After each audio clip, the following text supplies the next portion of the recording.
lagi di acara Fokus, podcast seputar kampus bersama saya Rini dan saya Alma. Kami akan memberikan informasi seputar kampus. Saksikan Fokus, podcast seputar kampus di YouTube channel MIM Unipi. Jangan lupa like, komen, share, dan subscribe.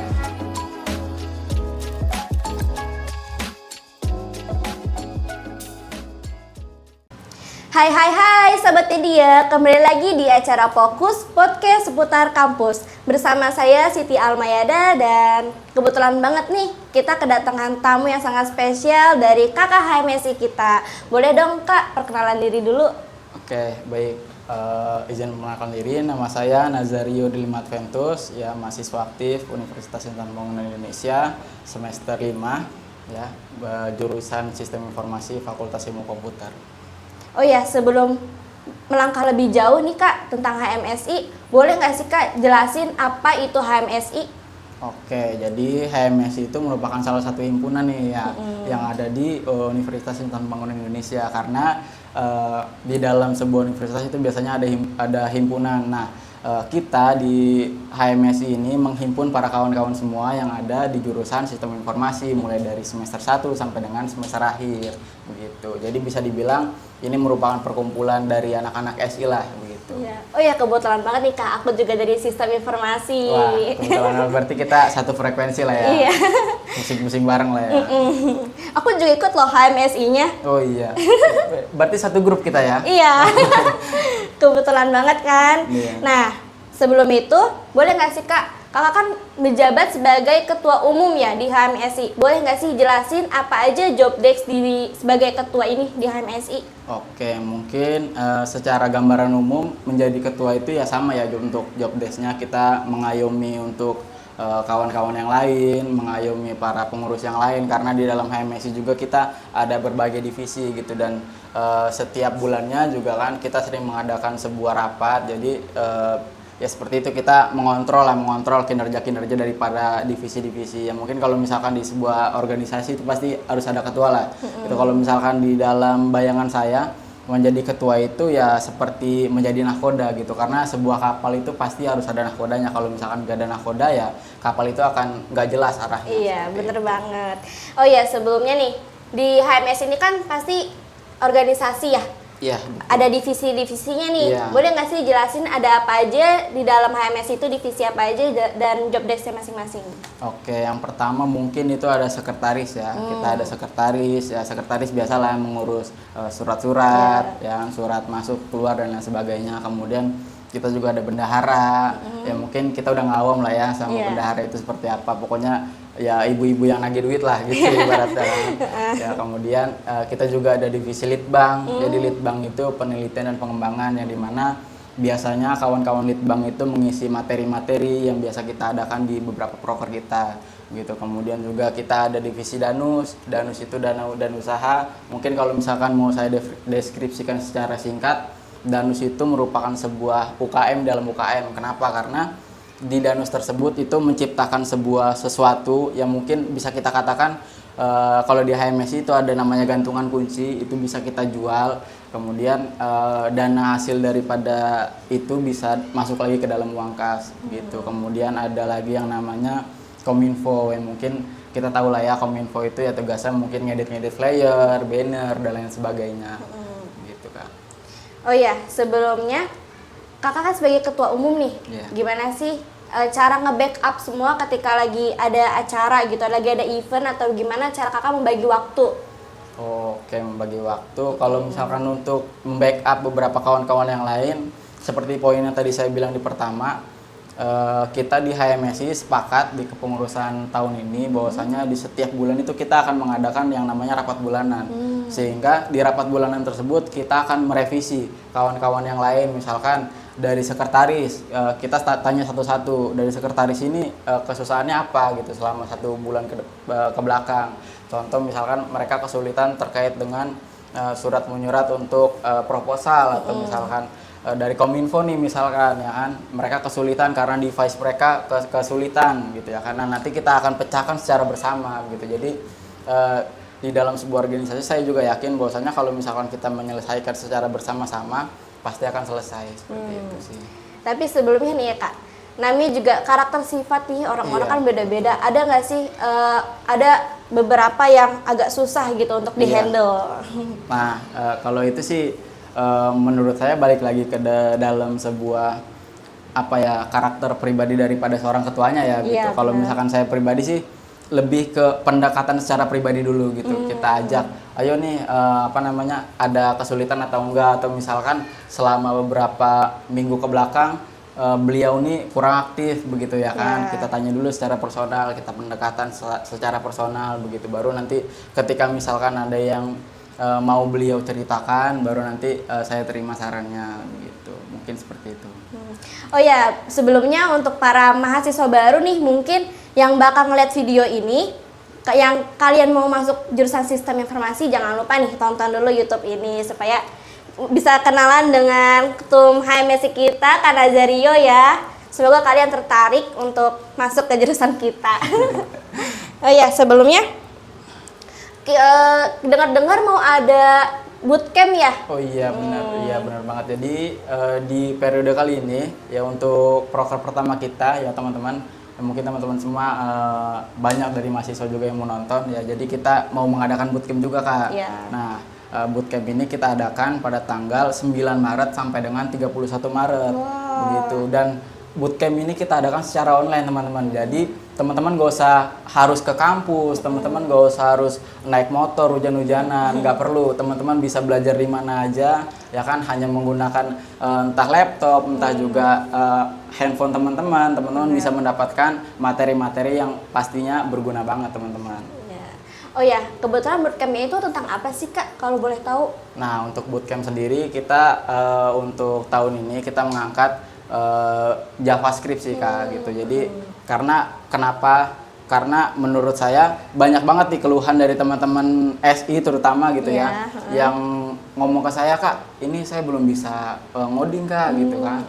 Kak, saya ini belum bisa ngoding, udah semester sekian, gimana ya Kak ya? Nah, akhirnya setelah kami rembukan gitu ya kan dari beberapa keresahan-keresahan kawan-kawan semua, akhirnya ya sudah kita buatlah bootcamp ini gitu agar teman-teman semua bisa belajar di luar daripada jam mata kuliah Kak, seperti itu. Oh ya, di dalam Kakak nih udah tahu nih cara pengoding-kodingan ya mungkin ya. Di dalam kita ngomongin coding nih. Ya. Coding itu ada berapa sih Kak? Wah, ada banyak banget kalau misalkan dari segi bahasanya juga itu udah banyak banget gitu. Jadi kalau misalkan teman-teman penasaran, boleh banget nih ketika kita ngadain pelatihan ya, teman-teman bisa datang dan jangan lupa juga follow IG HMSI teman-teman. Jangan lupa follow ya. Kalau bisa sih masuk jurusannya juga, habis masuk jurusannya masuk ke himpunannya juga. Nah, betul banget. Terus harapan dari adanya bootcamp ini tuh apa sih? Oke, untuk harapan sendiri ya seperti yang saya bilang tadi, untuk harapan kita sesedikitnya ya bisa membantu kawan-kawan semua yang mungkin ingin belajar lebih di luar daripada jam kampus Kak. Karena kalau misalkan hanya kita mengandalkan pembelajaran atau kita pengen bisa dan mengandalkan dari jam kampus saja, menurut saya itu sangat kurang, apalagi dengan keterbatasan yang ada. Dengan kita mau mengulik lebih jauh itu sangat kurang, sehingga dengan kita mengadakan bootcamp ini saya sangat berharap dan harapan saya adalah teman-teman bisa memanfaatkan ini, teman-teman bisa banyak ikut dan juga mungkin teman-teman juga bisa mengaplikasikannya entah di kampus ataupun di perusahaan teman-teman seperti itu. Oh ya, ngomongin coding lagi nih. Banyak nih keluhan-keluhan bagi orang yang ngoding tuh kayak error atau ya semacamnya seperti itu ya. Betul. Itu gimana sih Kak tanggapan Kakak buat yang kadang tuh orang kalau udah ngoding terus error tuh kayak males banget nyari errornya di mana. Bener Iya, gak sih Kak? Banget, bener. Nah itu tadi ya ketika kita masuk jurusan sistem informasi ya artinya kita harus siap dengan error-error tersebut begitu teman-teman. Kadang kita tuh orang-orang yang nggak sabar tuh ketika masuk SI tuh justru biasanya setelah lulus itu lebih sabar orangnya. Karena ketika kita dapat error tuh kita harus nyari satu-satu nih di line berapa, ya kan, di baris mana nih. Pada kadang cuman kurang doang nih, kadang error jadinya iya, begitu. bener Jadi ya sebetulnya belajar sabar sih kalau masuk SI itu begitu. Kakak ini tadi udah semester berapa sebelumnya? Semester 5 Kak. Semester tahun 5. ini. Nah, selama sampai semester 5 ini tuh suka dukanya jurusan SI itu apa nih kira-kira? Wah, kalau untuk dukanya sih sedikit ya. Tapi Waduh. kalau untuk sukanya sih banyak banget gitu ya. Untuk sukanya sendiri ya saya seneng gitu bisa, apalagi ini dunia baru saya gitu ya kan, kenal dengan coding-codingan ya kan. Dulu padahal ekspektasi saya ketika masuk kuliah tuh saya nggak pengen Coding. ngitung-hitungan Oh, gitu loh. Tapi pas masuk kok tiba-tiba 1 tambah 1 kok 0 gitu. Kan aneh ya kan. Terus juga sukanya ya kita bisa ketemu dengan berbagai macam kawan-kawan yang lain lah gitu, dari berbagai suku, ras dan agama juga begitu. Terus juga saya juga bisa bertemu dengan beberapa tipikal dosen yang susah ditebak juga gitu. Kalau untuk susahnya sih sedikit sih ya. Gitu ya, mungkin susahnya ya itu tadi ketika kita nemu error kemudian kita udah frustasi ya sudah, itu menjadi duka aja lah gitu. Oh ya, sebelumnya kan ngomongin suka duka di jurusan SI ini ya. Iya. Nah, sekarang suka dukanya sebagai ketum di HMS itu apa sih gitu? Wah, suka duka menjadi ketum.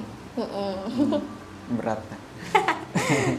Oke, untuk sukanya dulu mungkin ya. Sukanya ya saya senang bisa berkenalan juga sama kawan-kawan pengurus yang lain, yang sampai akhirnya ketika teman-teman semua sudah menjadi pengurus ya di angkatan saya jadi tahu karakteristiknya beliau seperti apa, kemudian ya belajar juga bisa menghandle orang tipikal seperti ini tuh bagaimana begitu. Itu juga menjadi salah satu pengalaman yang menarik menurut saya. Kemudian juga sebetulnya menjadi ketua umum juga itu sebuah tantangan juga untuk diri saya gitu, karena saya juga tipikal orang yang pemalu sebetulnya gitu kan.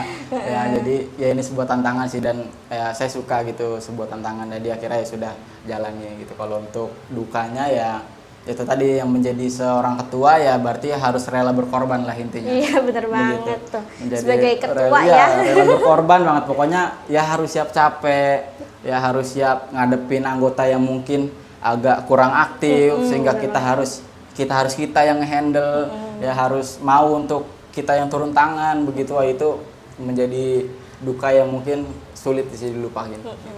Tapi jangan takut untuk mencoba Iya, ya. bener banget, karena kalau misalnya kita nggak nyoba kita nggak akan tahu rasanya gimana. Iya, dengerin tuh apa kata kakak dari HMS kita. Oh ya, sebelumnya nih selama kakak ini menjabat baru-baru ini kan ya? Iya, baru-baru tahun ini.